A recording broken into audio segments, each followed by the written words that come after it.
9월 30일 수요예배를 하나님 앞에 올려드리겠습니다. 428장 찬양 드리겠습니다.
오늘 하나님의 말씀은 마가복음 9장 1절에서 8절 말씀입니다. 마가복음 9장 1절에서 8절 말씀 다 함께 합독하시도록 하겠습니다. 또 그들에게 이르시되 내가 진실로 너희에게 이르노니 여기 서 있는 사람 중에는 죽기 전에 하나님의 나라가 권능으로 임하는 것을 볼 자들도 있느니라 하시니라. 엿새 후에 예수께서 베드로와 야고보와 요한을 데리시고 따로 높은 산에 올라가셨더니 그들 앞에서 변형되사 그 옷이 광채가 나며 세상에서 빨래한 자가 그렇게 희게 할 수 없을 만큼 매우 희어졌더라. 이에 엘리야가 모세와 함께 그들에게 나타나 예수와 더불어 말하거늘 베드로가 예수께 고하되 랍비여 우리가 여기 있는 것이 좋사오니 우리가 초막 셋을 짓되 하나는 주를 위하여 하나는 모세를 위하여 하나는 엘리야를 위하여 하사이다 하니 이는 그들이 몹시 무서워하므로 그가 무슨 말을 할지 알지 못함이더라. 마침 구름이 와서 그들을 덮으며 구름 속에서 소리가 나되 이는 내 사랑하는 아들이니 너희는 그의 말을 들으라 하는지라. 문득 둘러보니 아무도 보이지 아니하고 오직 예수와 자기들 뿐이었더라. 아멘. 높은 산에서 보이신 하나님의 영광이라는 제목으로 말씀 전하도록 하겠습니다. 여러분은 하나님의 은혜를 처음 받았을 때를 기억하고 계십니까? 아니면 가장 큰 은혜를 받았을 때를 기억하고 있는지 모르겠습니다.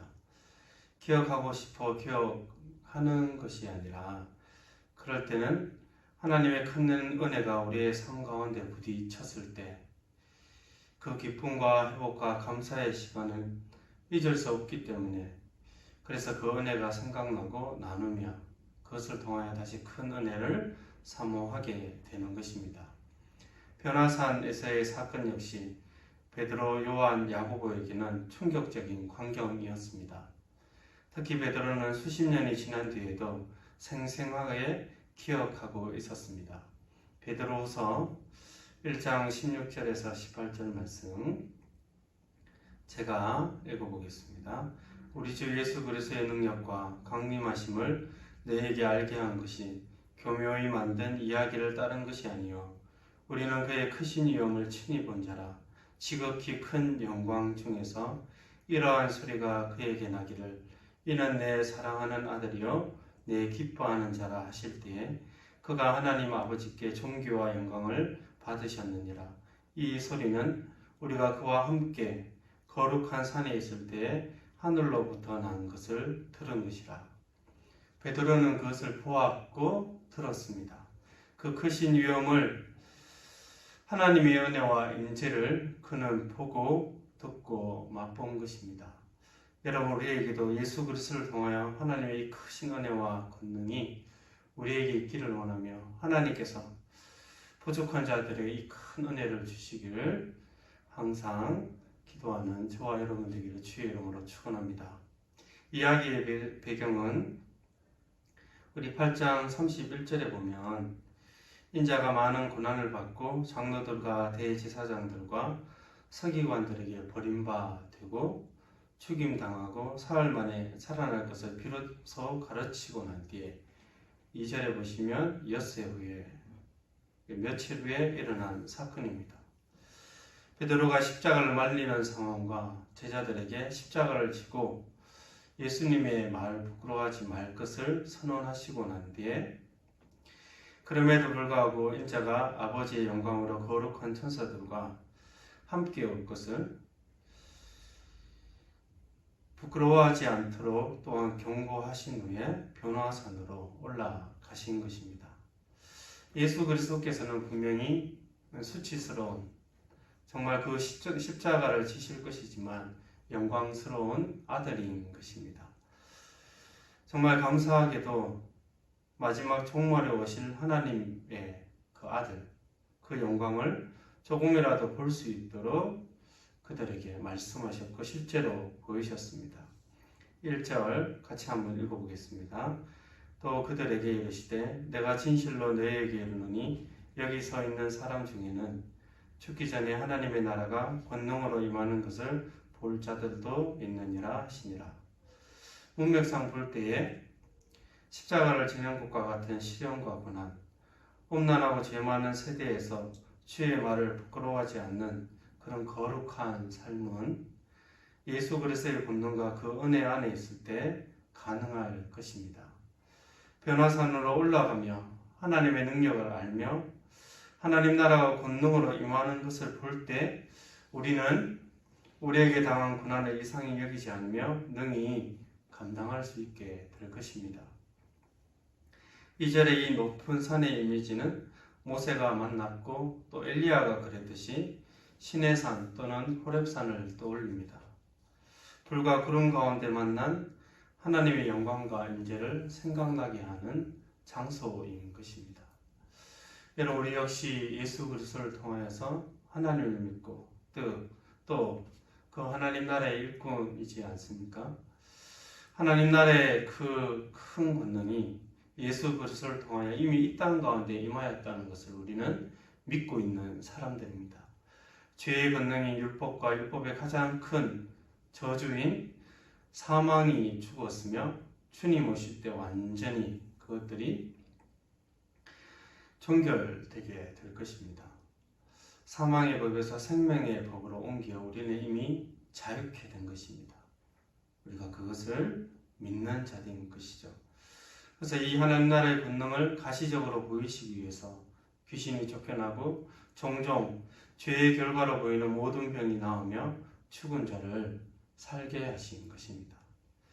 그 하나님 나라의 권능은 그리스도의 죽음과 영광스러운 부활 가운데 확실하게 알려진 것입니다.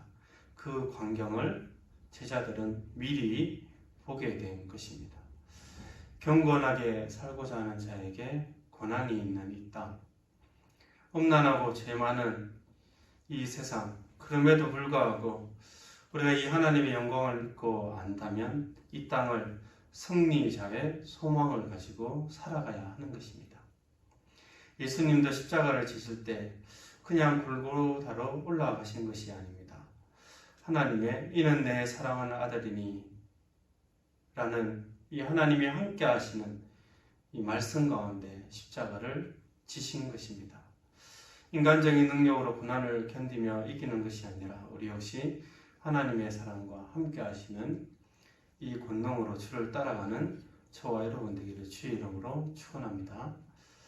변화산이라고 이야기할 때 산 이름이 변화산이 아니죠. 예수님께서 변화되셨다고 해서 우리가 변화산이라고 이야기하는데 흔히 헤르몬 산으로 이렇게 보는 것 같습니다.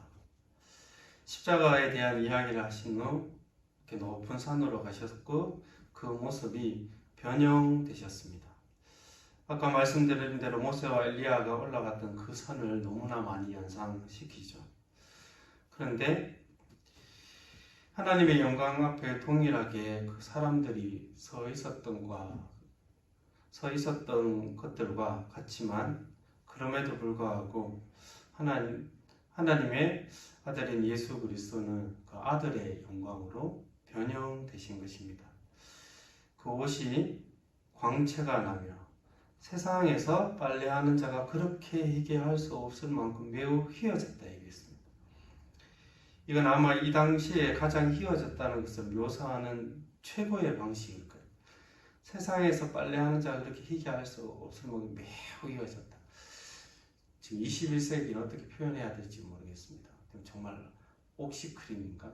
아니면 정말 가장 강력한 세제로도 희게할 수 없을 만큼 정말 휘어졌다. 최고의 어떤 묘사를 하고 있는 거죠. 근데 옷만 변하신 것이 아닙니다. 옷을 단순히 입으신 게 아니었습니다. 누가복음에는 용모도 변화되었고 마태복음 17장 이전에는 그들 앞에서 변형되사 그 얼굴이 해같이 빛나며 옷이 빛과 같이 휘어졌다. 그러니까 아주 눈부시게 빛난 것입니다. 와, 예수님인데 이게 눈뜨고는 잘 보지 못할 만큼 엄청나게 변화되신 것입니다. 그들은 한 번도 그런 모습을 본 적이 없었을 것입니다. 세상에서 빨래하는 자가 비교할 수 없을 정도로 흰, 정말 묘사하기에도 부족한, 세상에는 비교할 수 없을 만큼 깨끗하고 거룩한 그리스도를 본 것입니다. 구약에 이 부분이 예언되어 있는데 다니엘 7장 9절에 보면 내가 보았는데 왕자가 놓이고 옛적부터 항상 계신 이가 좌정하셨는데 그 옷은 희기가 눈 같고 그 머리털은 깨끗한 양의 털과 같고 그 보좌는 불꽃이요 그 바퀴는 붙는 불이며 이렇게 말씀하고 있죠. 험난하고 이 죄 많은 이 세상에서 그분만이 온전히 거룩한 분이십니다. 광채가 날 정도로 그분의 모든 인격과 사역과 삶은 흠잡을 데 없이 깨끗한 분입니다. 여러분, 우리는 완전한 거룩을 본 적이 없지 않습니까? 이 베드로와 요한과 야고보는 완전한 거룩하신 그리스도를 보게 된 것입니다.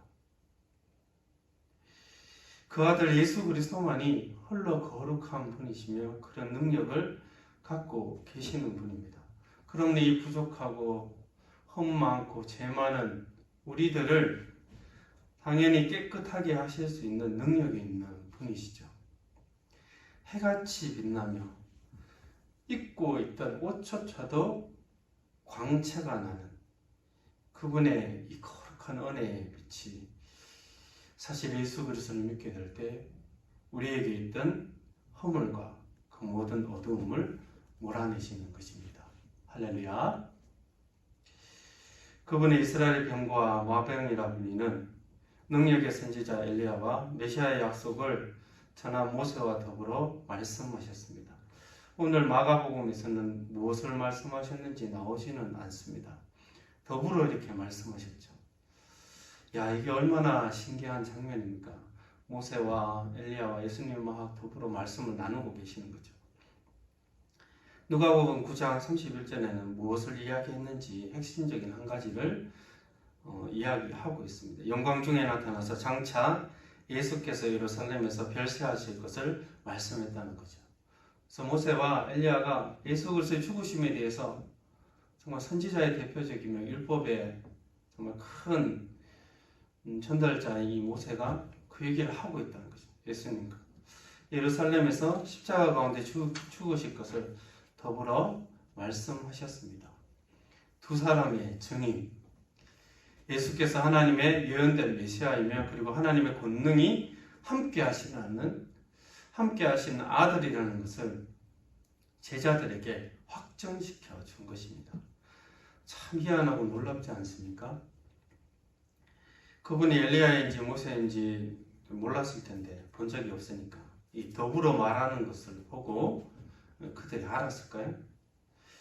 제자들이 보기에는 예수님이 정말 완전 대단한 분이구나 라는 것을 생각했을 겁니다. 많은 기적을 행하고 죽은 자도 살리고 죽음을 보지 않고 어쩌면 성천한 엘리야와 그 이상으로 하나님을 대면하여 이스라엘의 구원을 예언한 그 빼놓을 수 없는 그 율법을 전했던 모세와 더불어 이야기하고 있으니 정말 베드로가 수십 년 후에도 이것을 기억하고 있으며 야고보 요한에게는 잊을 수 없는 하나의 큰 충격적인 경험이었을 것입니다.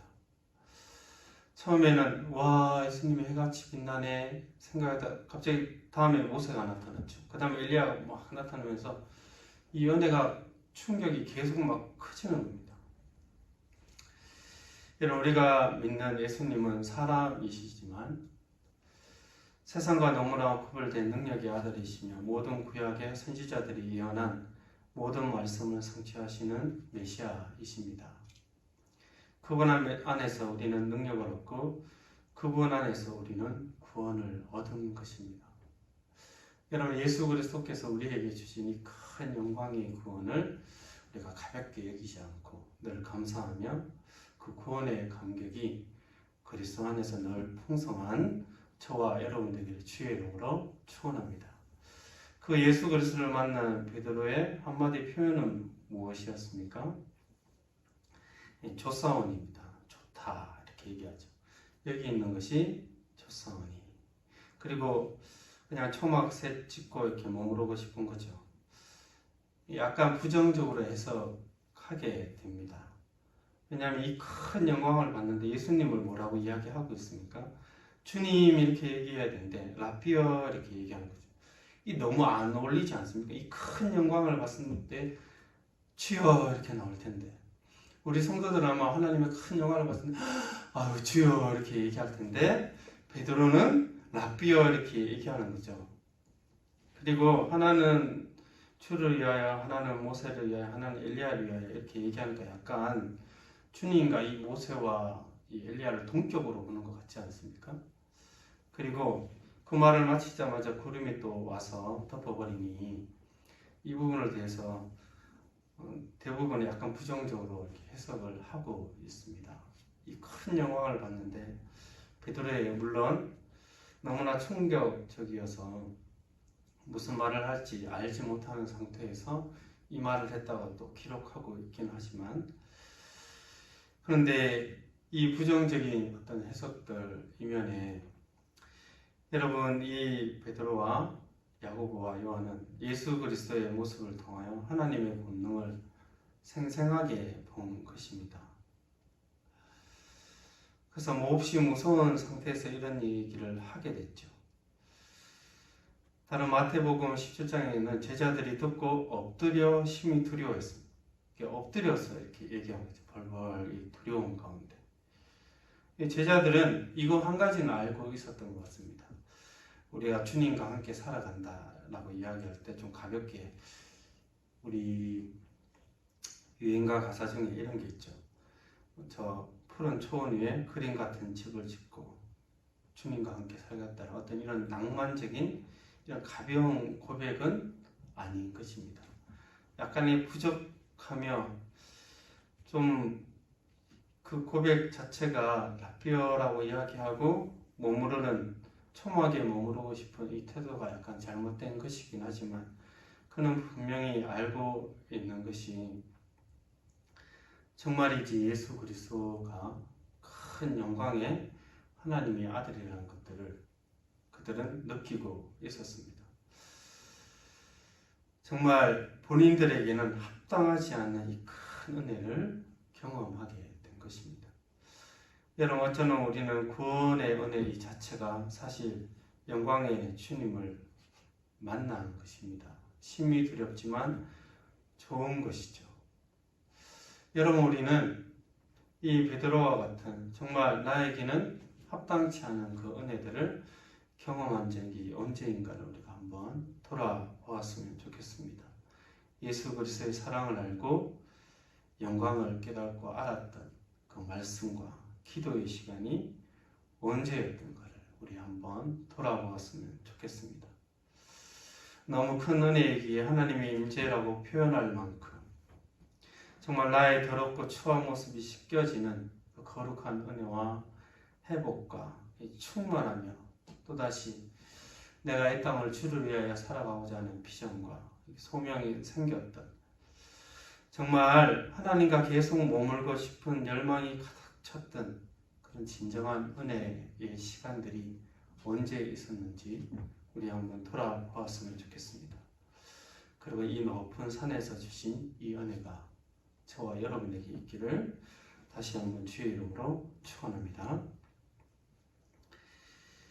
이 변화사는 먼저는 제자들을 위한 어떤 모습, 변형된 모습이었지만 또 하나는 예수 그리스도 본인 자신을 위한 것이었습니다. 7절에 구름과 빛 가운데 하나님의 음성이 들렸죠. 구름과 빛은 하나님의 임재를 종종 상징합니다. 그 가운데 십자가를 앞에 둔 예수님은 영광 가운데 하나님의 음성을 다시 듣게 되었습니다.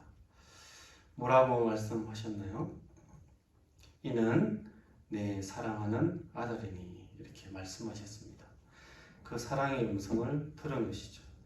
마가복음 우리 처음에 1장 11절에 보면 너는 내 사랑하는 아들이라 내가 너를 기뻐하노라 이렇게 하나님의 음성을 들음으로 그의 사역을 시작하셨다면 이제 십자가의 죽음을 긴박하게 앞두고는 다시 한번 그 사랑의 음성을 들으신 것입니다. 여러분, 직접적으로 우리가 적용하자면 우리도 은혜 가운데 하나님의 사랑의 음성을 듣기를 원합니다. 내 사랑하는 아들이다. 내가 너를 기뻐하노라. 우리가 직장 생활을 하고 가정을 돌보고 또 교회 직분을 맡고 있습니다. 여러 가지 분주하게 맡은 일을 행할 때 여러분 그 일도 때로는 우리를 피곤케 하지만 더욱더 우리를 힘들게 하는 것은 하나님의 은혜와 사랑이 없을 때 우리에겐 더 힘든 것이죠. 여러분 그분의 사랑의 음성을 듣기를 원합니다.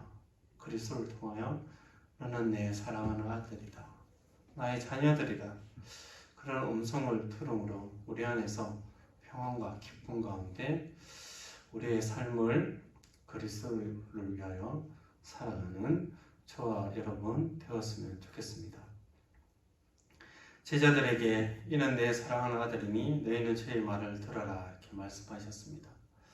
이 높은 산에서 주신 그 크신 영광의 마지막 적용점은 무엇이냐면 제자들이 예수님 말을 듣는 것입니다.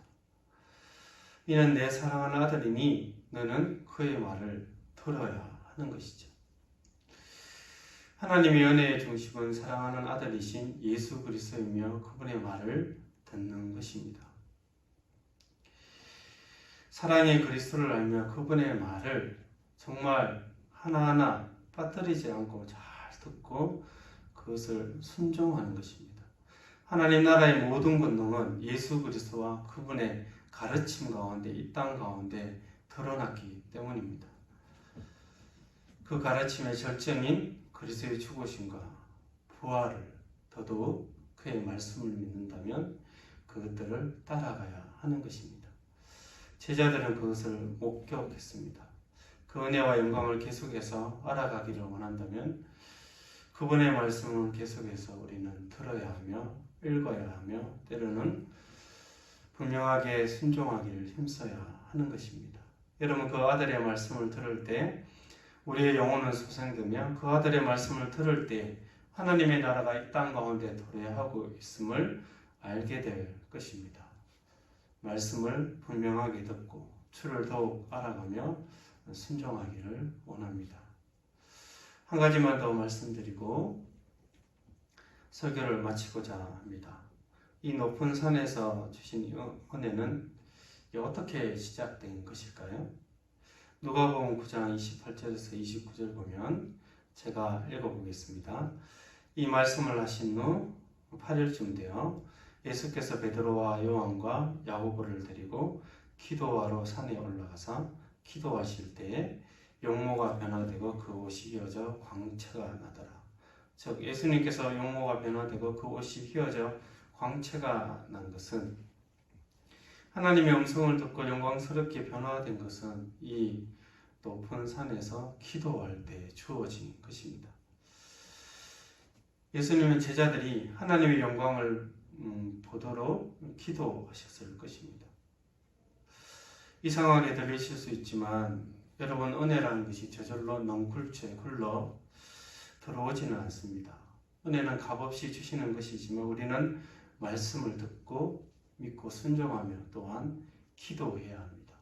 은혜를 주시는 통로는 말씀이며 기도이기 때문입니다. 기도할 때 우리는 하나님을 만날 것입니다. 하나님의 말씀 가운데 기도할 때 우리는 하나님의 음성을 들을 것이며 예수 그리스도께서 들으신 그 말씀처럼 이런 내 사랑하는 아들이라는 그 말씀을 또한 하나님께서 듣게 하실 것입니다. 여러분, 예수 그리스도를 통하여서 하나님 나라의 권능이 이 땅 가운데 이미 도래하였습니다. 죄와 사망 권세가 무너졌고 우리는 구원을 얻었습니다. 여러분, 하나님의 말씀 가운데 우리를 사랑하시며 우리를 인도하시는 우리 주 예수 그리스도를 신뢰하기를 원합니다.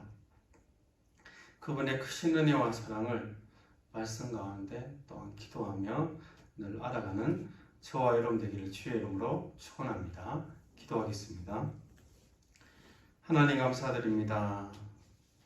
베드로에게, 야고보에게, 요한에게 예수님의 영광을 보이셨습니다. 죽으시고 부활하시는 그 크신 은혜 가운데 십자가를 따라가도록 하나님 그 은혜를 보이시며 영광을 보이시며 내 사랑하는 아들이니 그 말을 따르라 말씀하셨는데 하나님, 우리도 그 음성을 듣기를 원합니다. 우리를 사랑하시는 하나님의 은혜를 알기를 원합니다.